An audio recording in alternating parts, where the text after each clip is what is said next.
Oh my gosh, guys, the Pygmishas here. The Pygmishas are here. A lot of times, the self-proclaimed good guy is extremely manipulative, entitled, dishonest, may not physically attack a woman, but will be verbally abusive, emotionally abusive, financially abusive, mentally abusive.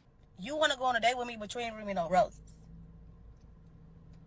And if you ask me on a date and you call yourself wanting to talk to me, you got to know that you got to spend some money on me. Like, which also brings me to the simple fact that women do not owe men a single solitary thing.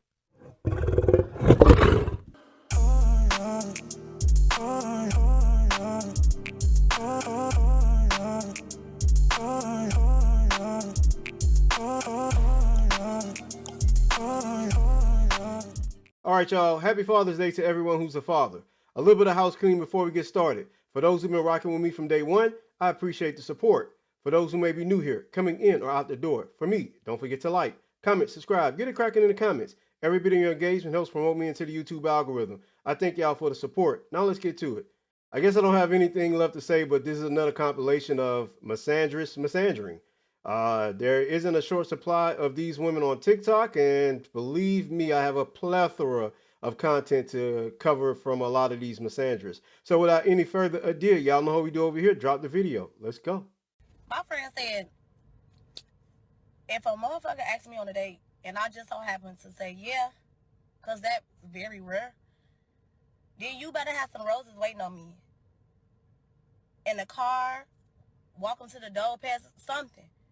Because at that time, it's like, you want to go on a date with me, but you ain't bring me no roses. Bitch, are you for real? And if you ask me on a date and you call yourself wanting to talk to me, you got to know that you got to spend some money on me. Like, I don't know what went on in y'all heads to make y'all think that y'all don't got to take care of y'all bitch or spend money and buy gifts for somebody that you like or that somebody that you want to be with or whoever she is. Because if you feel that way, then don't try to talk to me. You don't stop dissing me, I'm gonna kick you in your mouth. Because I'm the type of person that you have to show me that you like me. You buying me gifts and buying me little stuff like that. I'm not saying it got to be expensive shit. Just little shit. Roses here and there, that shows that you care other than you just running your mouth. Because all y'all do nowadays is run your mouth. Ain't nobody got time for that. Go find you a bitch that want the bare minimum. Because I feel like the roses is bare minimum. So I don't know. I don't know. All right. Again, another one of these videos. So she wants someone to bring her roses on which date? See, that's my question when I hear things. Like, what part of the dating life are you in? If this is a particular first date, why should he bring you roses? Because you're saying you rarely go on dates. So if a man asks you on a date, how well do you get to know this guy before said date happens? That's my first question. Then the second thing is, it's always transactional. Why does someone have to spend money to get to know you? If you're broke, just say it. Like, when I hear women speak this way, I think of two things. First thing is, you grew up poor. This is a poverty mind state. Like, you're poor because only poor people fixate on money because they don't have it.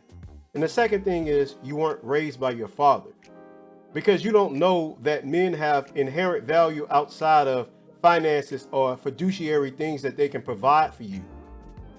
All this stuff is nothing more than transactional interactions. You're charging men for the so-called privilege of being in your midst of prettiness. That's all this ever is. It's just babble. If you don't have any value that you're bringing, then why should anyone invest in you? Let's go to the next one. So here's my thing with the self-proclaimed good guys. They're typically not as good as what they think. A lot of times the Jeremys is a Pookie and a Ray Ray with a mask on. Just because you may keep a job and don't physically attack and abuse women does not make you a good guy. A lot of times the self-proclaimed good guy is extremely manipulative, entitled, dishonest, may not physically attack a woman, but will be verbally abusive, emotionally abusive, financially abusive, mentally abusive. And even the guys who don't partake in these type of Pookie and Ray Ray activities, they will see the Pookie and Ray Rays doing what they do and they won't say anything, even if it's the people close to them.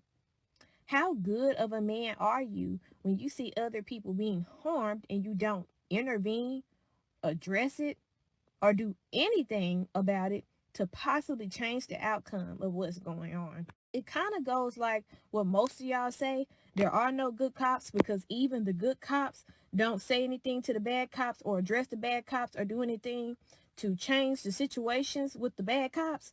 It's the same principle.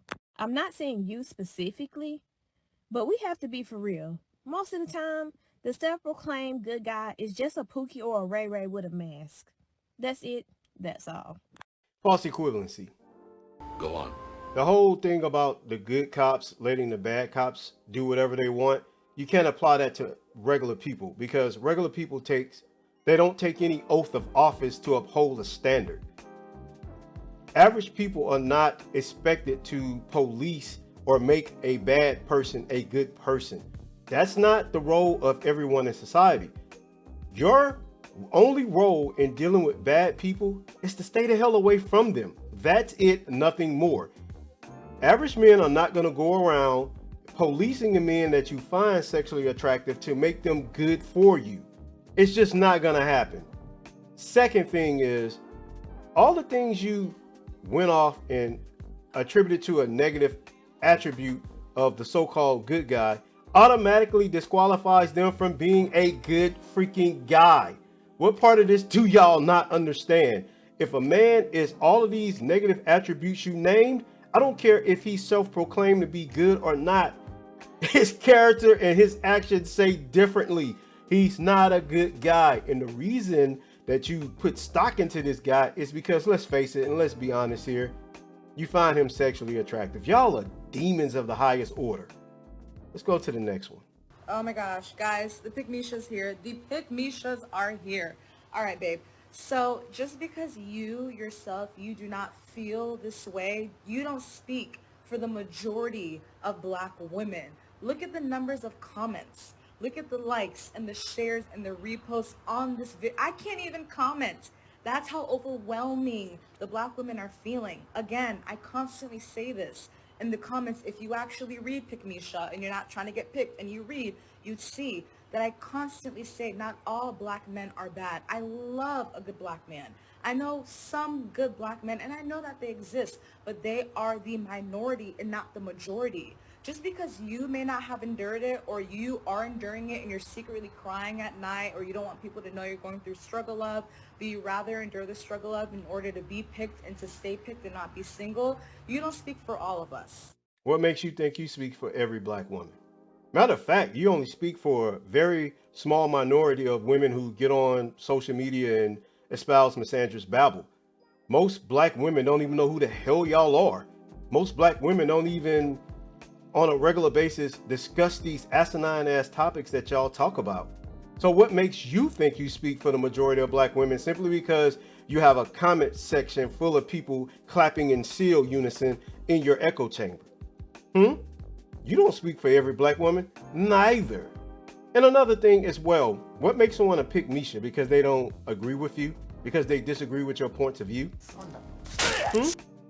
I mean, y'all want to label people any and everything because they don't gravitate to your galvanized polarization of particular topics. That makes you a bigot, because most people don't have to agree with your point of view to be labeled something. Why can't it? I don't understand. Why is it never, I just don't agree with your perspective, and be respectful about it? If someone is not being disrespectful to you about your perspective, then why the hell are you putting a label on those people? I know, because it's about shame. You want to shame people that don't agree with you. How elitist of you. Y'all need to get off social media and get out of these echo chambers that y'all find yourself in constantly, because in reality, no one knows who the F y'all are. Let's go to the next one, man. Get on my nerve with this bullshit. Which also brings me to the simple fact that women do not owe men a single solitary thing. I don't owe you my phone number because you came up to me, because you complimented me, because you were nice to me for 4 seconds, I don't owe you anything. Okay? I can reject you for any reason. It could be no reason at all. Maybe I'm not interested. Okay? It's fine for me just to not be interested. I do not have to give a reason for saying no to you. First thing, your parents owe us an explanation of how you have a round and square face at the same time. That's what your parents owe us, an explanation for your genetics. How in the hell does a person have a round and square face at the same time? Girl, you got a strong jaw. So you need to just simmer down with the men don't owe women, women don't owe men, whatever you're talking about. Let's look at that for a second. No one in society as an individual owes anyone else in society as an individual anything. Yes, women have the right to reject men for whatever reason they choose under the sun.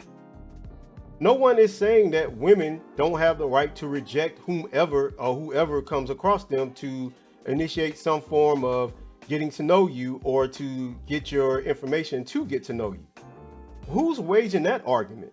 No, what people are simply saying is you don't have to reject people in such a nasty, defamatory way to make that person feel like other ish because you're not attracted to them for whatever reason. I don't care the reason that, whatever reason it is that you're not attracted to a person, you just don't have to treat people like ish to let them know you're not interested.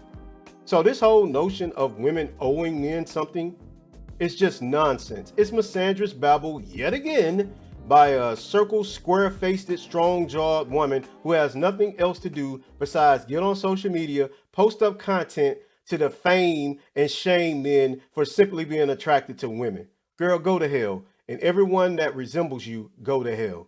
That's all I got, man. Don't forget to like, comment, subscribe, get it cracking in the comments. I'll see y'all in the credits. 2 fingers. Peace. We out. I gotta stop hitting this keyboard. Catch y'all on the next one. Black Jesus. I don't ask for much from you. It's like you don't got the time to lose. Made me feel like I'm a burden when I tell you I